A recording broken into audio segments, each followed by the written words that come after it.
Iniciaremos a aula falando sobre Antiguidade Oriental, o Egito Antigo. Peço uma gentileza que você desligue o teu celular, se desconecte de qualquer rede social ou vínculo ou meio de comunicação. O meu nome é Nelson, eu sou funcionário público e também concurseiro.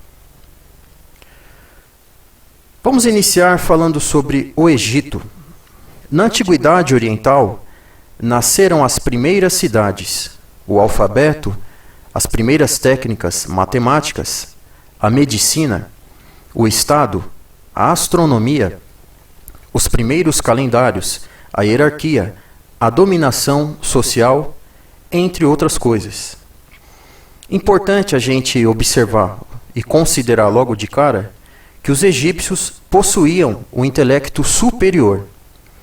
Naquela época, eles já possuíam conhecimentos náuticos, conhecimentos da medicina, o Estado, que tem a ver com a hierarquia entre o faraó, os seus sacerdotes e a população egípcia, dividida entre escravos e, enfim, entre outras categorias.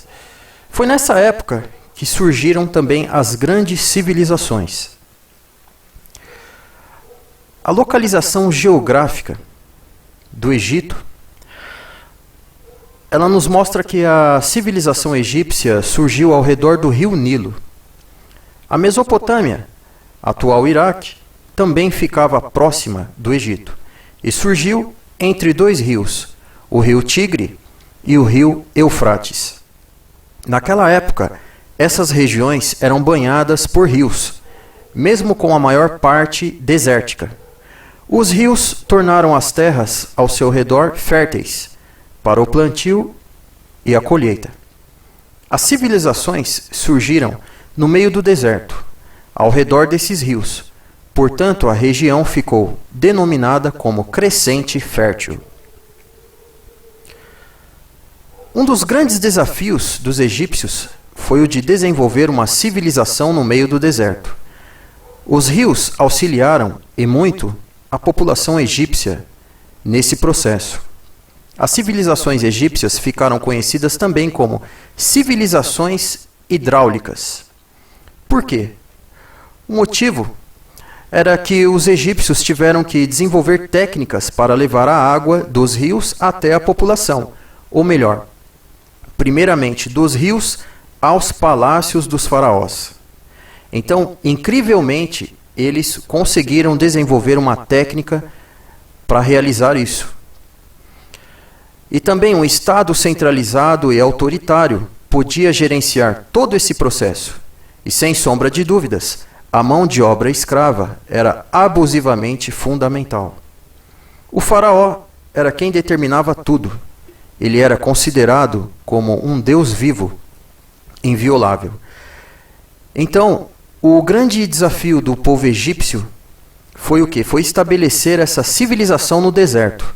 E o rio Nilo, que significa dádiva do Egito, ele auxiliou muito o povo egípcio nesse processo.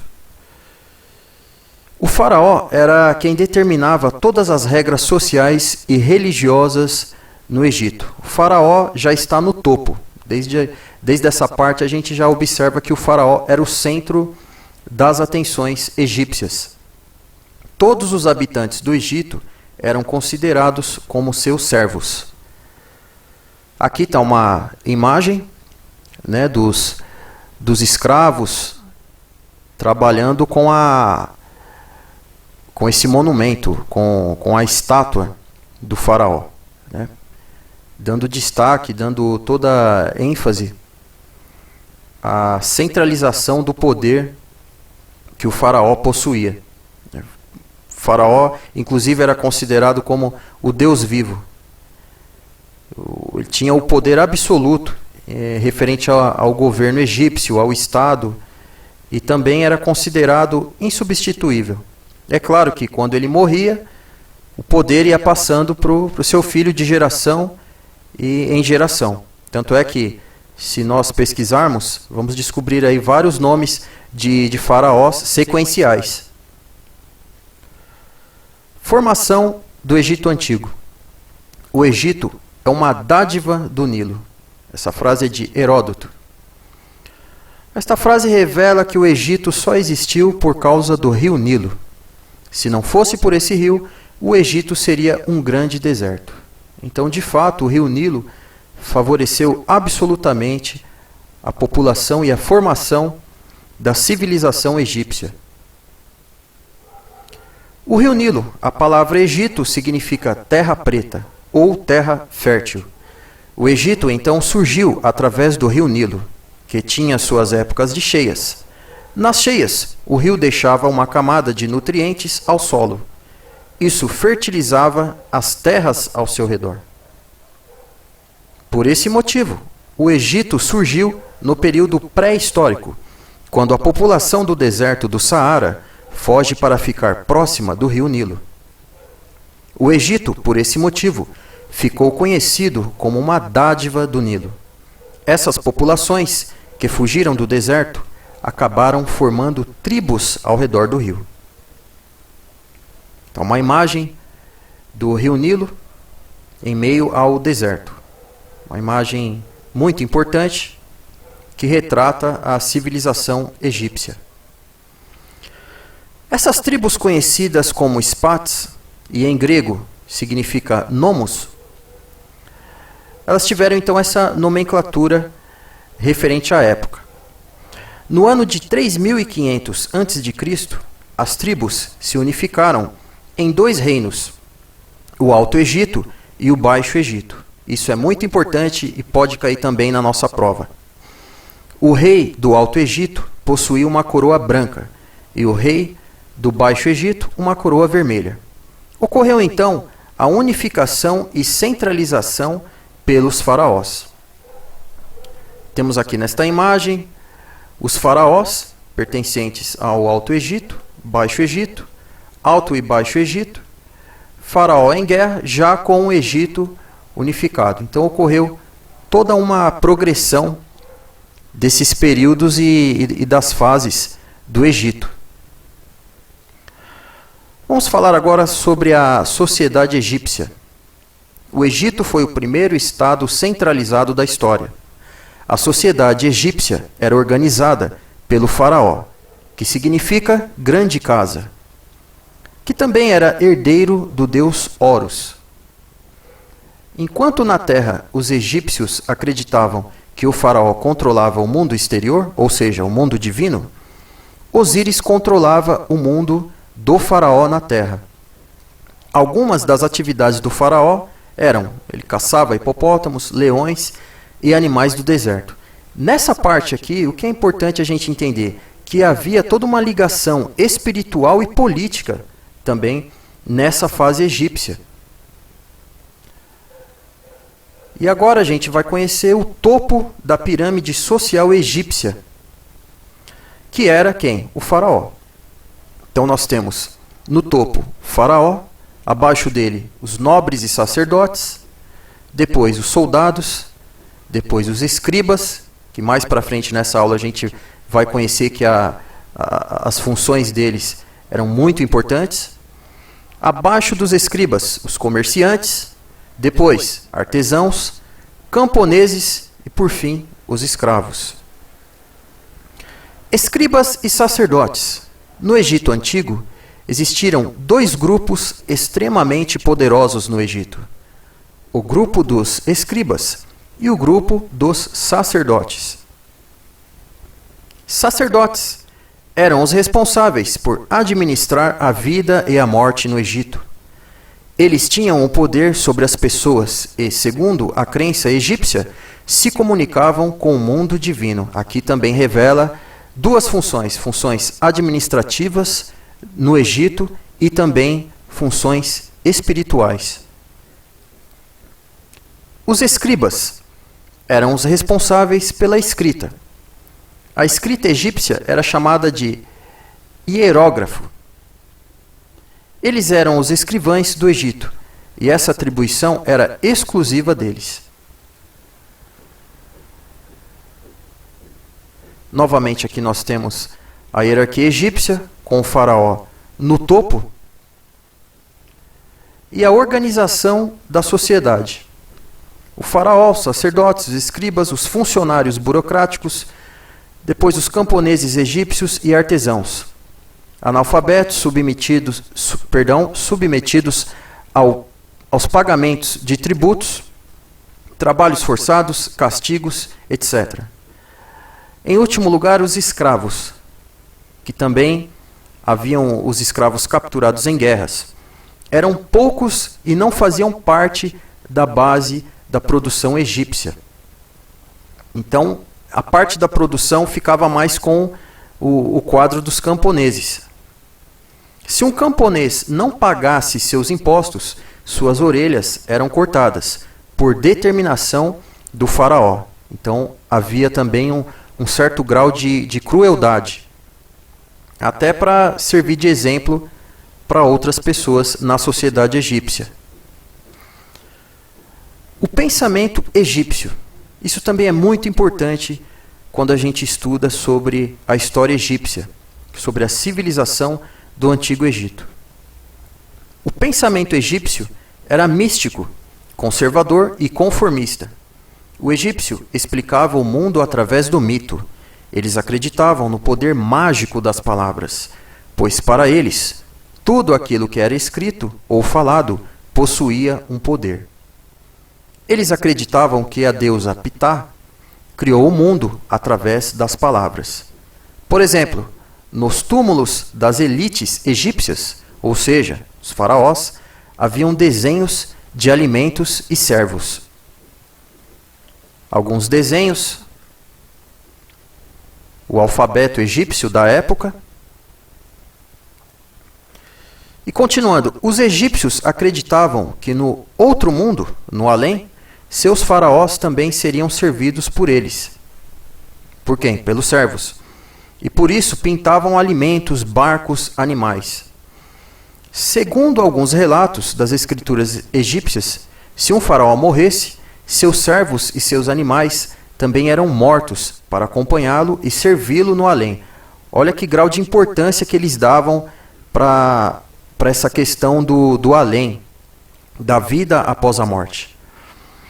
E após a morte, o faraó era mumificado junto com seus servos, e uma pirâmide era construída para que todos fossem sepultados ali. Quando uma mulher não podia ter filhos, ela ficava nua na frente de um carneiro, na expectativa de ter fertilidade com esse ritual. A religião egípcia. A religião egípcia ela era politeísta, que significa crença em vários deuses. Entre eles, Osíris, Ísis, Ra, que é o deus do sol. A religião egípcia também ela acreditava na antropozoomórfica. Ela era antropozoomórfica. Antropo de homem, zoo de animais. Então é muito comum nos desenhos a gente ver um desenho com a cabeça de um animal e um corpo humano. Faz parte também da crença egípcia da época. Os deuses egípcios tinham forma de animais em homem, cabeça de animal e corpo de homem. Eles acreditavam que o faraó era descendente desses deuses.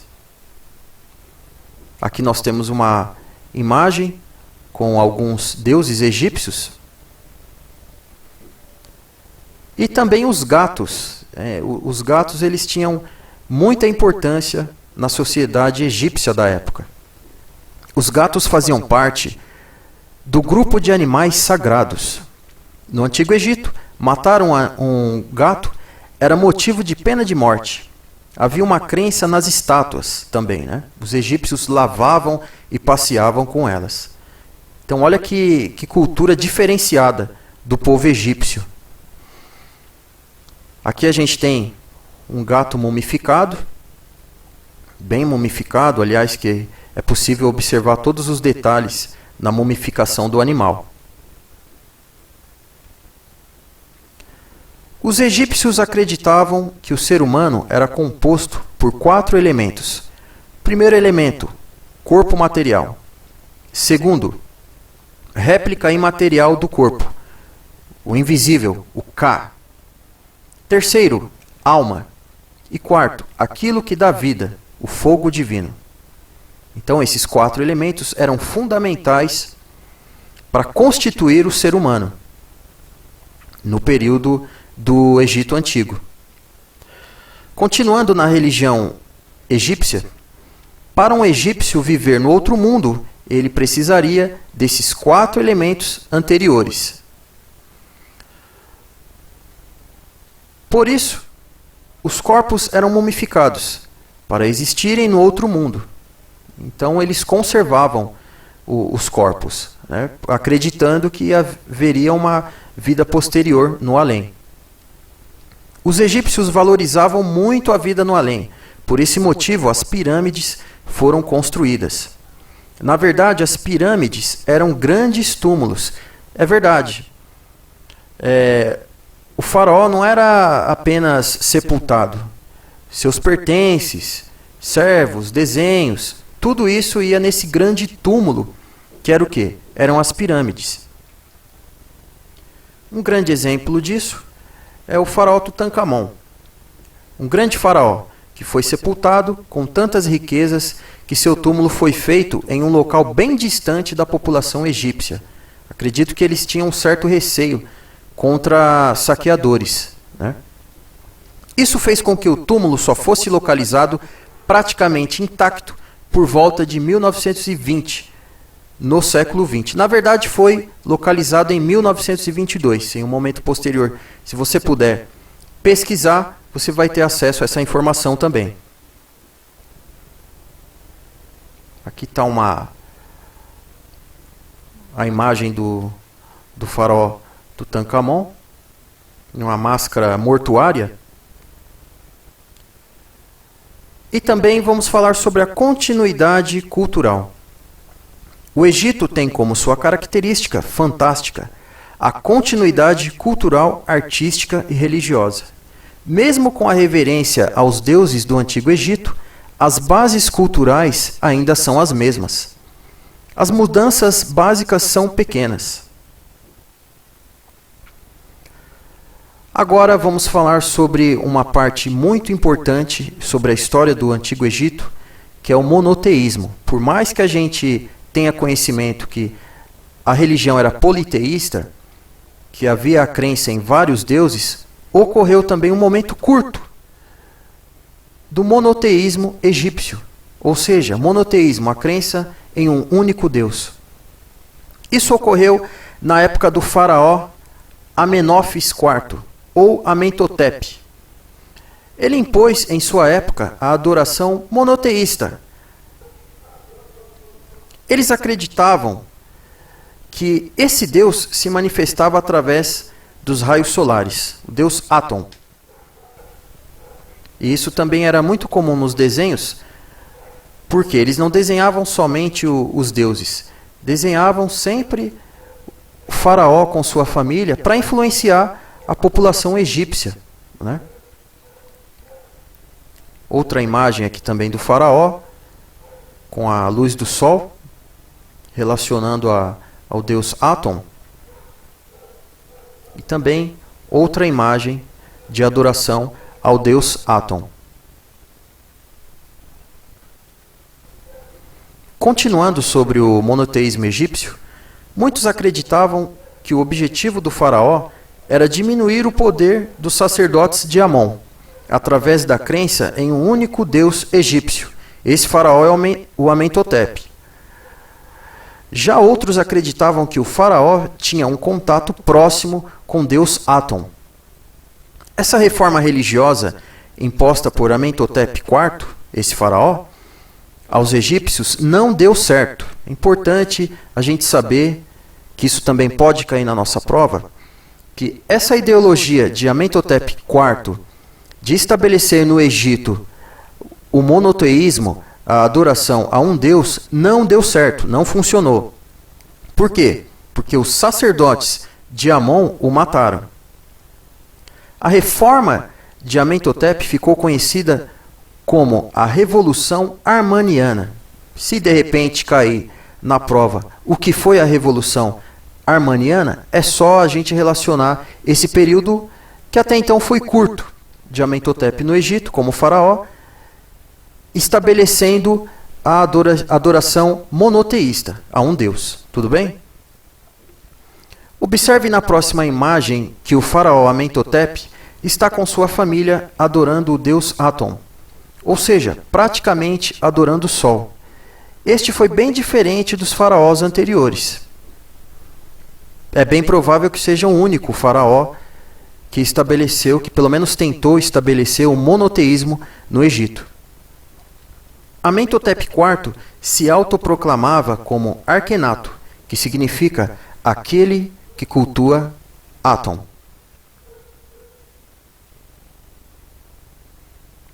A imagem do faraó com sua família adorando o deus Atum. Falaremos agora sobre a escrita. Chamada de hieroglífica, a escrita era altamente complexa e restrita a uma elite. Não era então um conhecimento aberto a todos os egípcios. Havia o quê? Era uma função reservada, restrita. Por isso que existiam os escribas, que eram escritores profissionais. Inclusive a escrita egípcia chegou a ser simplificada. Está aqui a imagem de um escrivão, um escriba, que era o responsável absolutamente, ele era o único quadro egípcio referente à escrita. As documentações, tudo que deveria ser escrito, cabia somente aos escribas, mais ninguém. Falaremos agora sobre a ciência egípcia. No ponto de vista científico, havia uma forte dedicação nas áreas de engenharia para a construção de estátuas e pirâmides, com certeza, até porque na época era um grande desafio. Mas no início da aula, como foi comentado, os egípcios possuíam o intelecto superior. A medicina. Após a morte, algumas pessoas eram selecionadas para a mumificação. Na maioria dos casos, faraós e sacerdotes. Aqui já fala que nem todo mundo era mumificado. Pessoas de grande importância no Egito eram mumificados, exclusivamente também o faraó e seus sacerdotes. Por quê? Porque havia a crença que eles o acompanhariam no além. Antes de realizarem a mumificação, os egípcios retiravam todos os órgãos do corpo. Os métodos usados eram quebrar o nariz e por ele retirar o cérebro, por exemplo. Também abriam a virilha e por ela retiravam outros órgãos. Foi através desse processo que os egípcios passaram a ter um conhecimento profundo sobre o corpo humano. E isso contribuiu de uma forma absoluta para a medicina atual. Então uma coisa levou a outra. Mumificavam os faraós e sacerdotes, retiravam seus órgãos e automaticamente adquiriam o conhecimento médico. Isso trouxe benefícios gigantescos para a medicina até os dias atuais. Aqui nós temos uma imagem da época, também uma ilustração de como todo o processo era feito. Vamos falar agora sobre a fertilidade egípcia. Os egípcios acreditavam em métodos para prever se uma mulher gestante daria à luz a um bebê do sexo masculino ou feminino através da urina. Olha que interessante.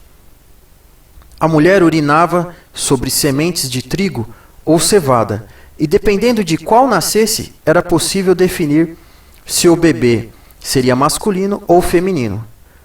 Depois de muito tempo, através da ciência moderna, foi descoberto que isso ocorria através de alguns hormônios femininos. Então, provavelmente era mais uma tática que funcionava também no Antigo Egito.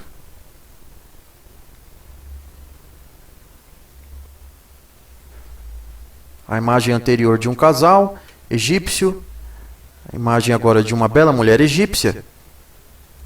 Novamente um casal. E agora a arte egípcia. A arte egípcia era fundamentada no poder divino do faraó. Essa era a verdadeira base egípcia. Não era uma arte independente. Era ligada ao Estado e à religião. Muitas vezes a arte servia ao faraó, de outras formas, inclusive ao faraó Ramsés II.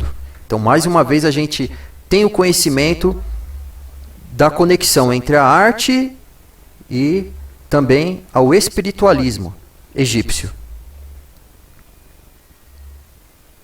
Em suas artes, o faraó Ramsés II, vamos falar um pouco sobre o faraó Ramsés II, ele declarava vitórias em guerras.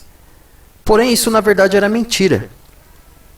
A arte manipulava a realidade. No caso desse faraó, na verdade, ele empatou em várias batalhas. Olha que interessante. Então, esse faraó Ramsés II, ele, desse status de faraó, ele também era um contador de vantagens e teve o favorecimento da arte. Ele contava, bom, acredito que ninguém teria a capacidade de duvidar de um faraó, né, naquela época. Então ele contava as histórias e a arte o favorecia. Eram feitos desenhos contando essas histórias, enaltecendo todos os argumentos desse faraó. E entre eles, entre a sociedade egípcia, descobriram também que nem sempre isso era verdade. Que a arte manipulava a realidade. E no caso desse faraó, na verdade ele empatou em várias batalhas, né? Mais alguns desenhos de mulheres egípcias.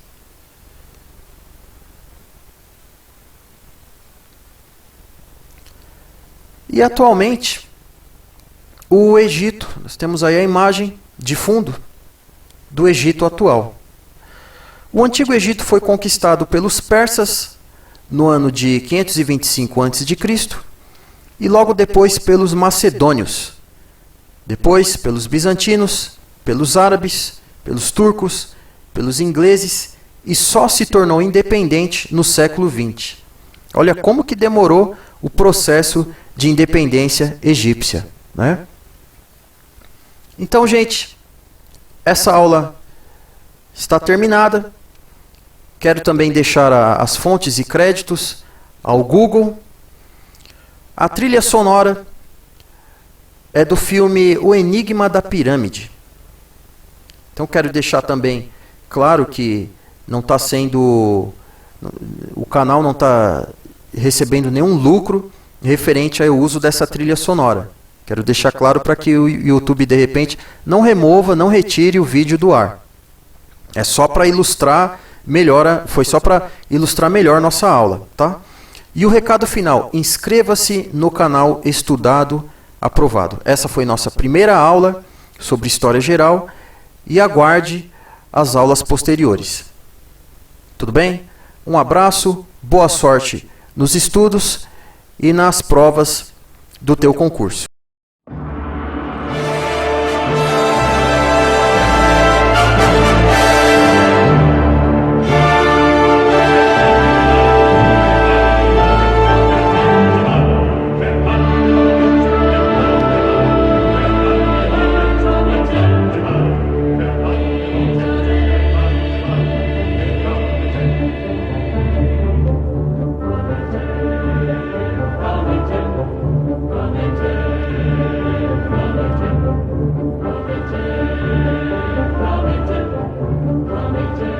Thank you.